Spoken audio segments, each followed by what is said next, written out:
Hello, this is John Swearens, the editor of Whatzup, bringing you Whatzup Live right to Facebook. Thank you for watching. We do appreciate it. Who am I talking to today? I am talking with, get her name up there, Tafi Stober. She is the executive director, correct? Executive director at the Niswonger Performing Arts Center in Van Wert, Ohio, not far from Fort Wayne at all. For those who are not familiar with the facility you have there, which I saw a show there back when we could see shows. I saw a show there and was really, really happy with what the place looked like and the show and everything. So tell our viewers a little bit more about what they can expect in Van Wert. Absolutely. The Niswonger Performing Arts Center opened in 2007. I am the executive director, but we are now Van Wert Live Events. So we do programming at the Niswonger, which is our crown jewel venue, which seats 1,200. It's a $10 million facility, and we have everything from comedy to Broadway to Christian to country music. We have a pretty broad and diverse programming schedule, but we're also picking up programming at other venues. We have our Fountain Park Summer Music Series, which is a completely free series, and that's at Fountain Park in downtown Van Wert. We do that programming as Van Wert Live. And then we've also begun programming at our grandstand, which is a very short distance from the Niswonger, where 5,200 can be seated. And we're also looking at a couple other stages so that we can provide a product that's different than just a performing arts center for everyone. Okay, great. So right now you have all these places you want to fill with stuff, but you can't. So how are you and the staff? How are you and the staff there occupying your time thinking about what to do instead right now? Well, the true reality is the refund process took center stage when all of this happened. And up until even this week, we have a cancellation that was hopeful to be a reschedule. So we are continuing to churn out those refunds. We are spending a lot of time with personal communication with patrons because we have a membership drive that's coming up. That's an annual membership. We have a series called the Enrich Community Concert Series that actually begins October 2020 and goes through April 21. We released that 2 weeks ago, and it's selling phenomenally. So we are still moving forward, knowing that at any point in time we may have to adapt. But we're working ahead, looking forward to the future and being hopeful for that. Okay, great. So looking forward to the future. That's good because that's next on my list of things. So what are you doing now? What can people? Because of course you consider yourselves, if you're talking to me, that means you consider yourselves a destination for people who live over here in Allen County, or at least Allen County, Indiana. What kinds of things do you have coming up that you think would be of interest to our viewers? Sure. So what is coming up this summer, we have the Fountain Park Summer Music Series, which we call the Feel Good Friday events. They're absolutely free.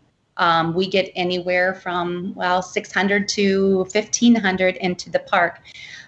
Those concerts begin the first weekend in June and go all the way through the first weekend in August. And we're going to release what those concerts will be coming up. However, that may need to be adapted. First and foremost is the safety of our patrons, of course, and we all believe in that. So we don't know what that future looks like. So we're preparing our product so that we can continue to fulfill our mission and entertain, which I think is more necessary now more than ever. One of the upsides of this is it really did create a passion for us. We believe in what we do. We believe in the power of entertainment and enriching lives. And our team has really gathered around that. So once we push through this for the future, it's just revived our passion to serve others and in the mission sense, maybe even more so than the profit sense. I think everyone in the arts, we know we're going to need to return to a time of economical entertainment because we're going to be transitioning over into a world that's different. And we need to respond to that with still bringing the best of entertainment, but keeping our costs down as low as possible so that it's accessible for people. So that's really top of mind as we move into the future. We've got the free programming in the summer coming up, and then what you'll see in the fall is really a return to as economical entertainment as possible. I see. Very good. Before we went live here, we were talking about. I have an idea in my head. I live in central Fort Wayne. I have an idea in my head that Van Wert is a far off community. But last time I went, I figured out, hey, it's only 45 minutes. For those of you here in my city who were thinking, it's in Ohio, US 30 feels like a long drive. It always feels like a long drive, but it's not. I'm sure it's not even it was like a half hour from New Haven then. Very short. Talk about economical drive. It doesn't take very long to get there. Do you feel like your community there, how have they been reaching out to help you in this kind of this situation that you find yourselves in? Sure. Our patrons, our community of patrons is pretty broad, and we do have quite a few that come from Fort Wayne. Once someone does experience the Niswonger or entertainment in our house, we do find that they feel like it's a warm environment. There's no bad seat in the venue. It's a really up close and personal experience. And I think that that's a compliment to some of the other venues in the region. And it's funny how every venue has its own personality. And I think we all play together very well as peers to the Marathon Center in Findlay or the Lima Civic Center. We all really try to work together, knowing that we're cultivating an industry of people to choose live entertainment as a destination. So we must work together in that. As far as our community support, we really have cultivated a very strong local community around the arts, and through this release of our last series, we see that strong.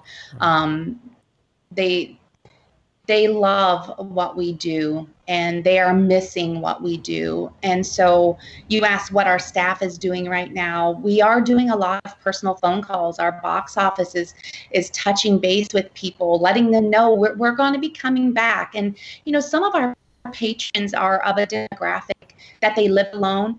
They're lonely. And the Niswonger, whether it be they would volunteer there, they'd attend an event, it was a social conduit for them. So truly, in that standpoint, it's really nice to reach out. We may be the only voice they hear that day, and we realize that. We love our people, and we can't wait to come back and see them face to face, whether that's 6 feet away or however far.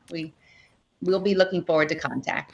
Right. It is, and really it is a wonderful, I guess call it an intimate venue there at the Niswonger. Really did enjoy the show. The shows I've taken in there. So, well, thank you very much, Tafi. Again, I've been talking with Tafi Stober, who is executive director of the Niswonger PAC, Performing Arts Center is what that stands for. And thank you very much for joining us. I appreciate it. John, I really appreciate this time, appreciate this opportunity to connect with your people there. Thank you. Absolutely. So, and again, once things get rolling, check out Whatzup for the schedule there and all the places in our region. And thanks a lot for tuning in. Appreciate it. This is John Swearens with Whatzup. Thank you.